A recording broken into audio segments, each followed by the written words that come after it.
Ou ele pediu uma parte posteriormente? Senhor presidente, não poderia deixar de falar sobre um assunto que fez com que todos os nossos jornais do Brasil inteiro e do mundo tratassem desse tema, que foi sobre o sequestro dos 12 ativistas que levavam ajuda humanitária para a faixa de Gaza, para a Palestina, que aconteceu nesse domingo. Um deles, inclusive, era brasileiro, Thiago Ávila.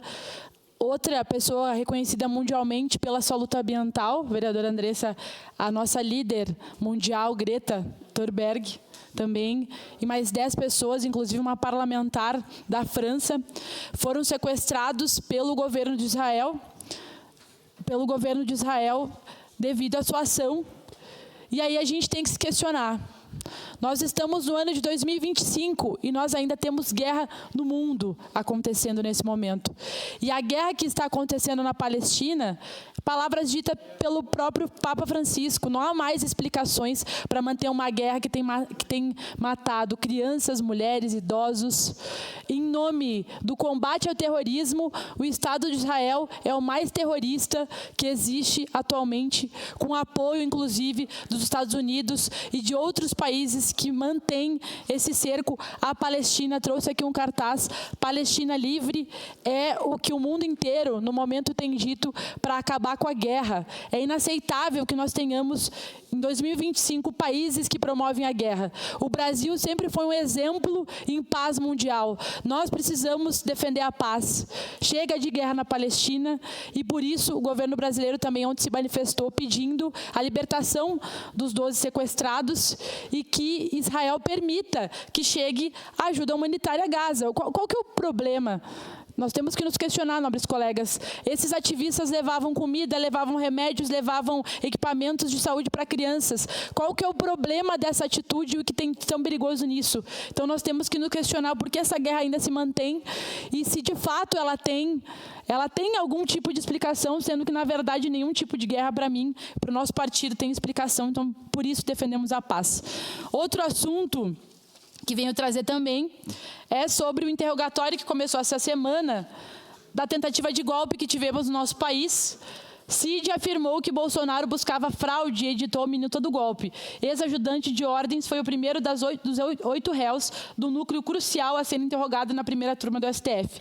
Ele alegou que o ex-presidente leu e alterou o documento que serviria de base para anular as eleições de 2022 e esperava que a descoberta de uma irregularidade nas urnas convencesse as Forças Armadas a aderirem ao plano. Depoimentos terão sequência hoje. Então, essa semana também teremos o depoimento do nosso ex-presidente Jair Bolsonaro e esperamos que a justiça seja feita no nosso país para que nenhuma outra tentativa de golpe seja feita e para que a democracia sempre seja respeitada. Sua parte, vereador Libardi. Obrigado pela gentileza, parabenizar a senhora pelo tema e eu gostaria de ler as capas dos principais jornais desse país que a senhora citou.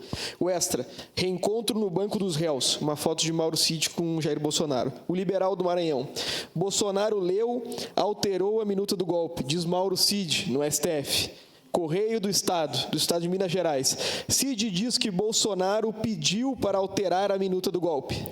O Estado de São Paulo, Estadão: Cid afirma que Bolsonaro agiu em minuta do golpe e implica Braga Neto. Folha de Pernambuco: Mauro Cid: Bolsonaro enxugou a minuta golpista. O Globo: Cid diz ao STF que Bolsonaro alterou a minuta golpista.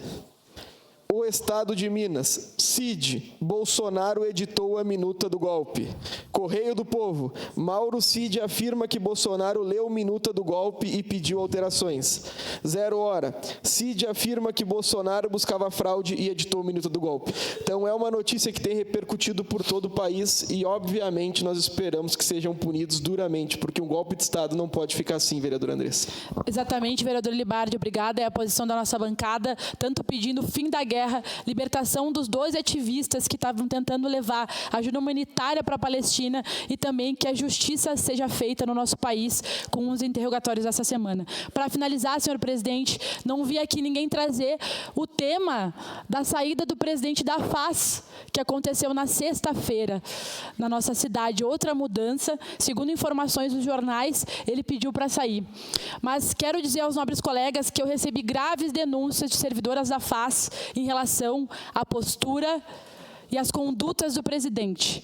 Peço ao Executivo Municipal que investigue, que olhe para essas denúncias, que a gente não pense que passar pano para esse tipo de atitude vai nos levar a algum lugar. Como vereadora, irei fiscalizar e vou ir atrás das informações, porque nós não podemos mais permitir condutas de qualquer tipo de desrespeito em relação às pessoas que trabalham nas nossas instituições. Enfim, não posso afirmar e acusar alguém, mas acredito que as denúncias precisam ser verificadas, porque elas são graves e chegaram até mim e nós não vamos ignorá-las. Obrigada, senhor presidente. Obrigado, vereadora Andressa Marques. Encerrado o espaço